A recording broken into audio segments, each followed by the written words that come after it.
What's up, everyone? My name is Drew. Again, I don't know who's watching this video, but to whoever it is, I'm going to be reviewing The Big Short, which was released in 2015. It was directed by Adam McKay, who's known for a lot of hilarious comedies and a lot of stupid movies. Not that he's a horrible director. I think he's awesome, because this movie was dope. It's one of those rare movies that just it manages to be funny but like informative and very frustrating for the audience all at the same time. The cast is unreal. The best part about it: Christian Bale, Ryan Gosling, Steve Carell, Brad Pitt.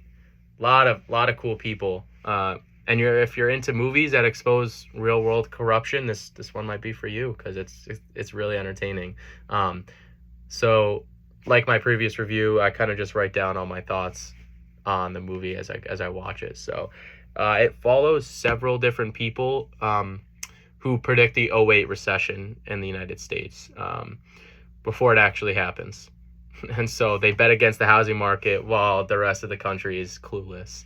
But what makes the movie so unique is how it tells that complex and really confusing story in a way that actually makes sense for the audience. It's based on real events, obviously, but it doesn't feel like a documentary. It's filmed like a documentary, kind of, but it's also filmed like a drama with the interaction between the characters and also comedy. There's a lot of funny scenes throughout. There's no really central protagonist. Instead, we bounce between different characters, kind of like in Pulp Fiction, which I just reviewed, all with their own motivations and angles. And one of the coolest things about The Big Short is how it breaks the fourth wall. It's very similar to Deadpool, if anyone's seen Deadpool, where the characters in the film speak directly to the audience so that they can gain a good understanding about what's happening, and it's easy to follow.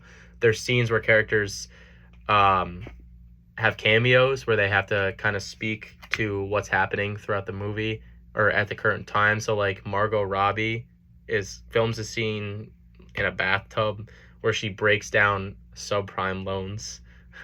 Or this guy named Anthony Bourdain, who's a famous chef, uses cooking as a metaphor for repackaged mortgages. So it sounds really weird, but and it is, but it actually works for the most part. These movies that include characters like that, comedies, they do it for a reason. They know the audience knows that person and is like, oh my god, that's Margot Robbie, or that's that famous chef. Or Selena Gomez has a cameo as well where she's in a casino, and it's just very different, but it worked really well for me. And it makes the financial mumbo jumbo really digestible. And another thing that stands out, like I said previously, is the cast. Everyone brings something different to the table. Christian Bale's character is probably the most unique. He somehow, I don't know how they did it, they made him have like a glass eye because the guy he's playing in real life has a glass eye. But he plays this brilliant but socially awkward hedge fund manager with a glass eye. And he nails it. After seeing him in The Dark Knight, I was watching the Big Short with my roommate, and we both obviously seen The Dark Knight and that whole trilogy, and we're just like blown away. Wow, this guy plays like a dark, brooding Batman and Bruce Wayne, and then he plays this like nerdy, weird, like geek from 2008, who predicted the recession. So yeah, really cool. Ryan Gosling is also stand out. He's confident, he's sharp, he's brilliant. His role in the film, if they cast someone else, I don't think it would have been the same. The movie just wouldn't have been the same. He put a lot of the film on his back because he's hilarious. And Steve Carell plays this guy named Mark Baum, who brings a lot of emotional weight to the movie. He's skeptical, he's always angry, and he genuinely wants to hold the system accountable, even though he's still playing the game. And then there's Brad Pitt, whose role was a lot shorter than I thought. Even though his screen time is limited, he has one of the most powerful scenes in the film, in my opinion. His character reminds us of the real human cost between all the numbers and the bets. There's a point in the movie where the two of the younger characters that predicted the recession realize it's going to happen, and they start cheering because they betted against the recession not happening, or they betted for it to happen and they won.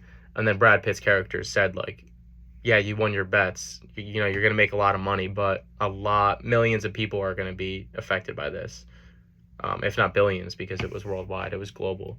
So the editing in the movie, on a different note, was top notch. It's fast paced, never confusing. The music fits every scene, always setting the mood without being distracting. The film spans over multiple years, but the pacing is really good. Really, it doesn't leave you bored with a movie about financials and the market in the United States. The real estate market. It's fun, and it never feels like it's dragging. Plus, the documentary style camera work. There's a lot of zooms and cuts and text on screen. It gives it like a raw, in the moment feel. And another thing I liked about The Big Short is it doesn't have a typical Hollywood climax. There's no big win.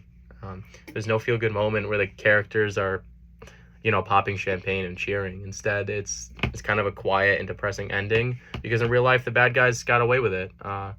That's part of the film that sticks with you. But if I had to critique something, it's kind of minuscule, being that I love the movie. But Christian Bale's character kind of disappears towards the end. I loved his character in the beginning, and he just never really got a great ending, in my opinion.